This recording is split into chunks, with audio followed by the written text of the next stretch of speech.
स्वागत है आपका विक बूस्टर चैनल पे। आज हम पढ़ने वाले हैं क्लास 10th का इकोनॉमिक्स बुक का chapter 4 globalisation and the Indian economy. इसे हम लोग एनसीईआरटी में लाइन बाय लाइन रीड करके समझेंगे और ये बहुत ही हेल्पफुल बेनिफिशियल होने वाला है क्लास 10th के बच्चों के लिए। ठीक है, तो चलिए सबसे पहले यहाँ पे हम लोग टाइटल को समझते हैं, globalisation and the Indian economy. देखिए ग्लोबलाइजेशन क्या है, तो वर्ल्ड के ट्रेड का, सर्विस, टेक्नोलॉजी, इन सारी चीज़ों का आपस में कनेक्ट हो जाना। ठीक है, अगर मैं एग्जांपल से समझाऊं तो आप देखो, आप आज इंडिया में रह करके आप फॉरेन कंट्रीज़ के प्रोडक्ट को इजीली परचेस कर सकते हो। आप यहाँ पे अपने लोकल मार्केट में, लोकल टाउन में उन चीज़ों को परचेस कर सकते हो। जैसे सपोज दैट कोई पर्सन है जो एप्पल का फ़ोन ख़रीदता है, तो ये एप्पल तो अमेरिकन कंपनी है, बट ये आपके बगल में, आपके डिस्ट्रिक्ट में बिक रहा है। समझ बात को? तो ये ट्रेड क्या हो चुका है, कनेक्ट हो चुका है ना। प्रोडक्ट्स उस कंट्री के यहाँ पे आ रहे हैं, यहाँ से भी प्रोडक्ट बन करके बाहर के कंट्रीज़ में जा रहे हैं। तो ये ग्लोबलाइजेशन है और इससे हम लोग इंडियन इकोनॉमी के साथ कनेक्ट करके समझेंगे। तो चलिए बिगिन करते हैं। As consumers in today's world, some of us have a wide choice of goods and services before us। देखिए आज हमारे पास ना कोई भी गुड्स का बहुत सारा चॉइस है। जैसे आप फ़ोन ही खरीदना चाहते हो, स्मार्टफोन, तो आप जब मार्केट जाते हो, शॉप जाते हो मोबाइल फ़ोन का, तो वहाँ पे डिफरेंट कंपनीज़ का फ़ोन दिखाया जाता है आपको। उन फ़ोन में से जो भी आप चूज़ करो वो आप परचेज़ कर सकते हो। ठीक है, वो डिफरेंट कंट्री से बिलोंग करेंगे, डिफरेंट कंपनीज़ के होंगे और उनके फीचर्स के अकॉर्डिंग, जैसे ये मोबाइल आपका, उसमें बहुत सारे फीचर्स हैं तो आप उसे परचेज़ कर सकते हो। अब यहाँ लिखा है the latest models of mobile phones, digital cameras and televisions made by the leading producer of the world are within our reach. अब देखिए हो क्या रहा है, मोबाइल फ़ोन्स, बहुत सारे डिजिटल कैमराज, टेलीविजन्स जो अलग अलग कंट्री में बन रहे हैं वो आपके बगल में मिल रहा है, वो आपके आसपास मिल रहा है। Every season new models of automobiles can be seen on Indian roads. आप तरह तरह के नए नए ऑटोमोबाइल्स, मतलब जो स्वचालित वाहन, उसे आप देख सकते हैं इंडियन रोड्स पे। जबकि पहले के समय में क्या था, gone are the days when Fiat and Ambassador were the only cars on Indian roads. पहले के समय में क्या होते थे, कुछ ही कार आपको देखने को मिलता सड़कों पे, इंडिया के सड़कों पे। ठीक है, उतना वाइड रेंज नहीं था। लेकिन आज के समय में आप क्या देखते हो कि बहुत तरह के, बहुत डिफरेंट कंपनीज, जैसे आप मारुति सुजुकी को देखो जो कि एक जापानीज़ कंपनी है, टोयोटा, उसका फॉर्च्यूनर वगैरह, आप जर्मन कार्स जैसे BMW, ये सारी चीज़ों को आप देख सकते हो और ये सब हमारे कंट्री में अवेलेबल है। अब इसमें क्या है कि manufactured by nearly all the top companies in the world, and exactly same explosion of brands can be seen for many other goods। और सिर्फ ये कार और फ़ोन तक ही ये लिमिटेड नहीं है, इसके अलावा भी बहुत सारे प्रोडक्ट हैं जिसको आप देख पाओगे, जैसे scarfs to televisions to processed fruit shakes. Such wide ranging choice of goods in our market is a relatively recent thing. और ये बहुत पहले से ऐसा नहीं है, आज से 20-30 ईयर्स पहले आप देखो तो ऐसा नहीं था। इतने सारे डिफरेंट कंपनीज़ के मोबाइल फ़ोन्स, इतने डिफरेंट कार्स जो अलग अलग कंट्री से बिलोंग करते, नहीं था पहले इतना। ये अभी हाल फिलहाल में हुआ है, ये सब रिसेंट थिंग है। You would not have found such a wide range of goods in Indian markets even 2 decades back। अगर आज से 20 साल पहले आप देखो तो ये सब यहाँ पे अवेलेबल नहीं था। अब आगे में क्या है, अब आगे यहाँ पे आप देख पा रहे हो, in a matter of years our markets have been transformed. हमारा मार्केट जो है वो ट्रांसफॉर्म्ड हो गया बहुत कम ही समय में। इसमें लिखा, how do we understand this rapid transformations, what are the factors that are bringing about this variations. हाँ ना, ये ट्रांसफॉर्मेशन हुआ कैसे, वेरिएशन हुआ कैसे, and how are this variations affecting the lives of the people. और इससे लोगों के जीवन पे क्या असर पड़ा। We shall discuss this questions in this chapter. इन्हीं चीज़ों के बारे में यहाँ पे हम लोग समझेंगे, पढ़ेंगे। Production across countries. अब आप यहाँ पे देख रहे हो, until the middle of the 20th century production was widely organise within countries. पहले के समय में क्या होता था कि हमारी कंट्री का ही रॉ मटेरियल, उसी से प्रोडक्ट बना करके और अपने कंट्री में ही सेल किया जाता था। लेकिन अभी ऐसा नहीं है। अब यहाँ पे लिखा है, colonies like India exported food stuff and raw materials and imported finish goods. अब जब हमारा कंट्री कॉलोनी बना, मीन्स जब अंग्रेजों का गुलाम हुए हम लोग, हमारा कंट्री गुलाम हुआ, तो उस समय क्या होता था कि वो यहाँ से रॉ मटेरियल्स को ले जा करके अपने कंट्री में, जैसे मान लेते हैं एक एग्जांपल कॉटन का, तो कॉटन को यहाँ से ले गए और मैनचेस्टर में, ठीक है, मैनचेस्टर में उन्होंने क्या किया, उसे क्लॉथ में पूरा कपड़ा फिनिश कर दिया कपड़े बना दिए और उसके बाद वापस हमारे कंट्री में ला करके उसको सेल कर दिया। तो वो लोग ऐसे करने लगे। Trade was the main channel connecting the far distant Nations. ये अलग अलग नेशन आज कनेक्टेड है किससे? ट्रेड के कारण। This was before large companies known as multinational corporations MNC, या फिर आप मल्टीनेशनल कंपनीज कह सकते हैं, इमर्ज्ड ऑन द सीन। अभी आपको एमएनसी देखने को मिल जाएंगे, मल्टीनेशनल कंपनीज देखने को मिल जाएंगे। अब बोलेंगे मल्टीनेशनल कंपनीज क्या होता है? अब जैसे मैं एक एग्जांपल लेता हूँ, एप्पल जो है एक मल्टीनेशनल कंपनी है।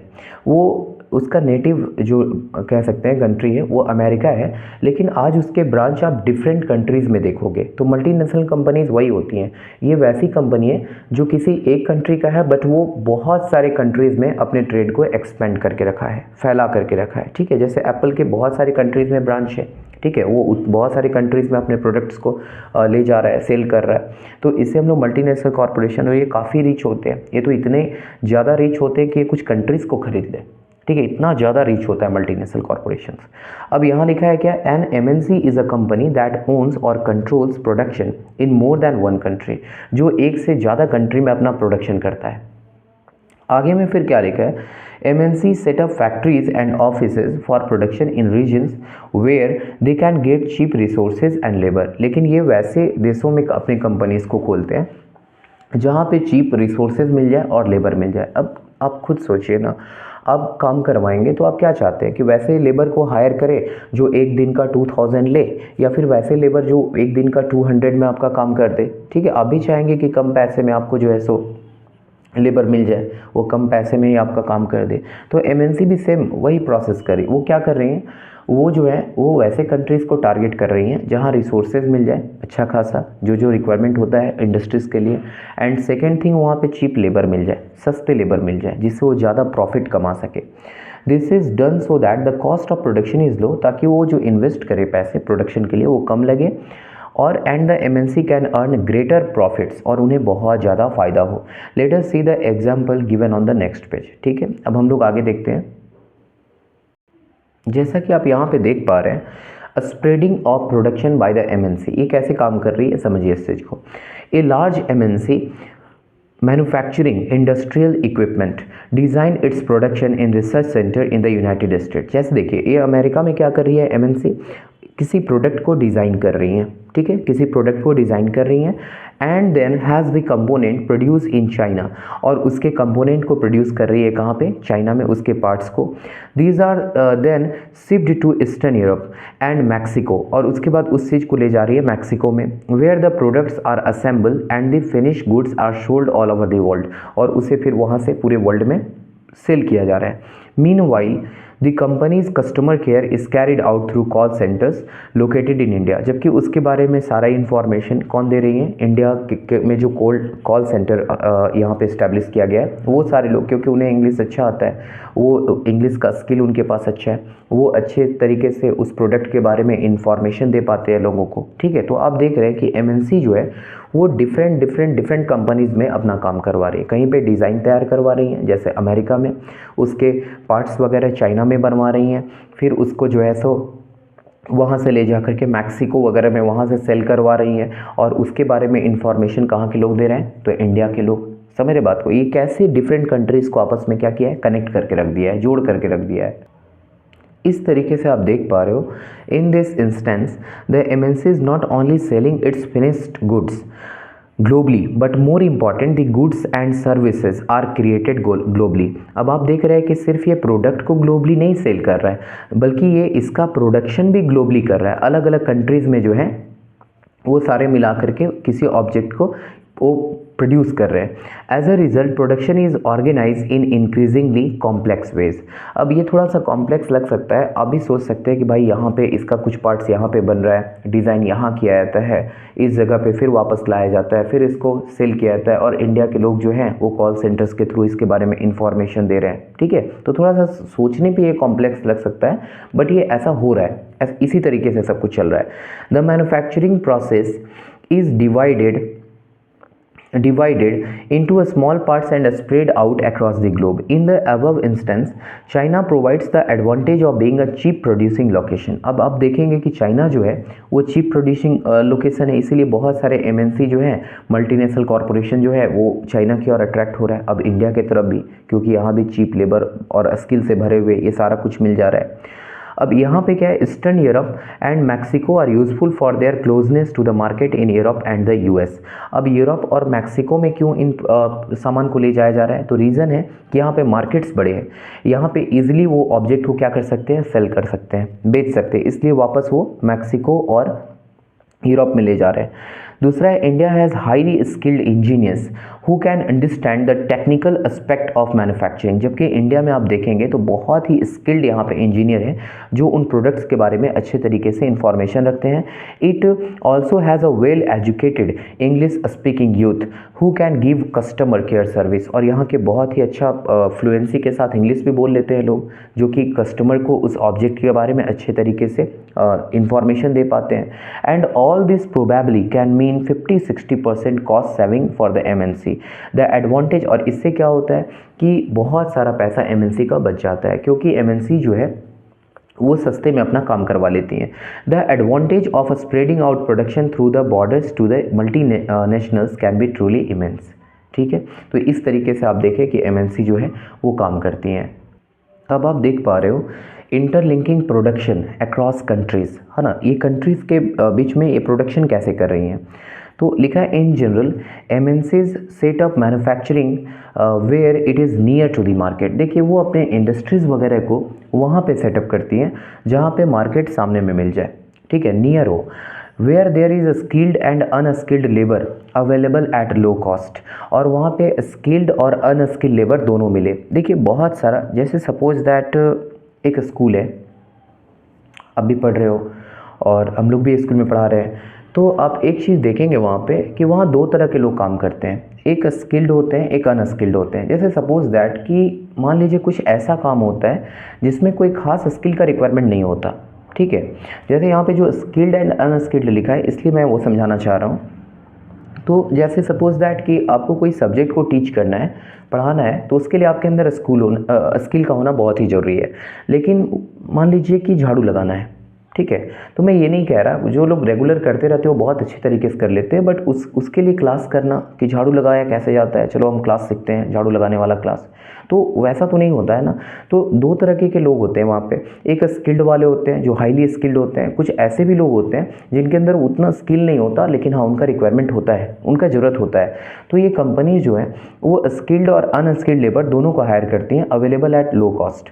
और वो वैसे कंट्रीज़, मैंने बताया कि वो वैसे कंट्रीज़ में अपने इंडस्ट्रीज़ को सेट करते हैं जहाँ पे उनको कम कॉस्ट पे, कम दाम पे जो है सो लेबर वगैरह मिल जाए, कम वेजेस पे काम करने वाले। अब and where the availability of other factors of production is assured. दूसरी बात है, और भी चीज़ें जो प्रोडक्शन के लिए ज़रूरी है वो वहाँ पे अगर मिल रही हैं तो वहाँ पे कंपनीज़ को अपने फैक्ट्रीज़ को सेटअप करेंगे। In addition MNC might look for government policies that look after their interest. इसके अलावा एमएनसी देखती है कि भाई वहाँ का जो गवर्नमेंट है वो हमारे साथ कॉपरेट करता है या नहीं, हमारा मदद करता है कि नहीं। बहुत आप पढ़ेंगे इसी चैप्टर में, ठीक है, कि कैसे गवर्नमेंट जो है वो मल्टीनेशनल कंपनीज़ को कॉपरेट करती हैं, वो आप समझेंगे इस चैप्टर में।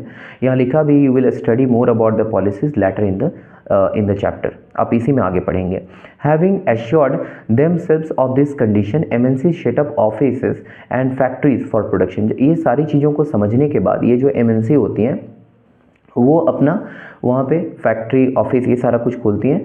The money that is spend to purchase asset like land, machines, building and other equipment is known as investment. अब यहाँ पे इन्वेस्टमेंट क्या होता है, तो जैसे कंपनी वहाँ पे आएगी, वो अपना सारा फैक्ट्री वगैरह सेटअप करेंगी, तो उसके लिए उनको क्या चाहिए, लैंड चाहिए, ज़मीन चाहिए, उसके अलावा मशीन्स चाहिए, बिल्डिंग, है ना, ये सारा कुछ, इसमें पैसे लगेंगे। तो ये सारे पैसे जो वो लगाती है उसे क्या कहते हैं, इन्वेस्टमेंट कहते हैं। Investment made by MNC is known as foreign investment, क्योंकि वो फॉरेनर कंपनी है, वो पैसे लगा रही हैं, तो आप उसे फॉरेन इन्वेस्टमेंट भी कह सकते हैं। Any investment is made with the hope that these assets which earn profits benefits। अब सिंपल सी बात है, कोई भी आदमी इन्वेस्टमेंट किस बात को लेकर के करता है कि उससे ज़्यादा फ़ायदा हो, जितना पैसा वो लगाया उससे ज़्यादा उसको बेनिफिट हो।